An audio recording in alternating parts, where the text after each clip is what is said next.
بسم اللہ الرحمن الرحیم۔ ناظرین کرام، سامعین کرام، حضرت ابن ماجہ رحمہ اللہ تعالی وہ نقل فرماتے ہیں، اور حضرت کثیر بن عبداللہ وہ فرماتے ہیں کہ مجھ سے میرے والد نے اور میرے والد کو میرے دادا نے اس حدیث کو روایت کیا۔ ناظرین کرام ذرا رک جائیے اور ذرا غور تو فرمائیں، کیا شان ہے اس خوش نصیب خاندان کی، اس کنبے کی۔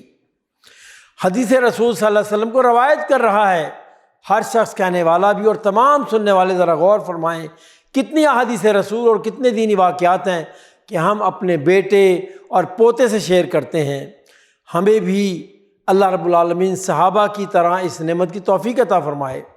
تو بات یہ عرض کر رہا تھا کہ حضرت کثیر رحمہ اللہ تعالیٰ فرماتے ہیں کہ رسول اللہ صلی اللہ علیہ وسلم نے ارشاد فرمایا، جس نے میری سنتوں میں سے ایک سنت زندہ کی، جس نے میری سنتوں میں سے ایک بھی سنت زندہ کی اور لوگوں نے اس پر عمل کیا، تو سنت زندہ کرنے والے کو بھی اتنا ہی ثواب ملے گا جتنا اس سنت پر عمل کرنے والے کو، تمام لوگوں کو ملے گا۔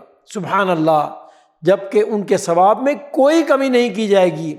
اسی طرح ناظرین کرام، جس کسی نے کوئی بدعت کو جاری کیا اور لوگوں نے اس پر عمل جاری کیا، تو عمل کرنے والے تمام لوگوں کے گناہ کا بوجھ اس شخص پر ہوگا جس نے اس عمل کو جاری کیا ہوگا۔ ناظرین کرام، بہت بڑا لمحہ فکریہ ہے کہ ہمیں کسی بھی عمل کو آگے لوگوں تک پہنچانے سے پہلے اس کی تحقیق ضرور کر لینی چاہیے۔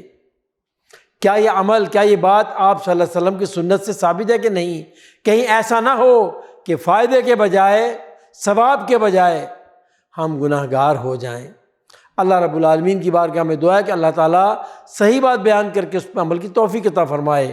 آمین یا رب العالمین۔ وصلی اللہ علی نبینا محمد۔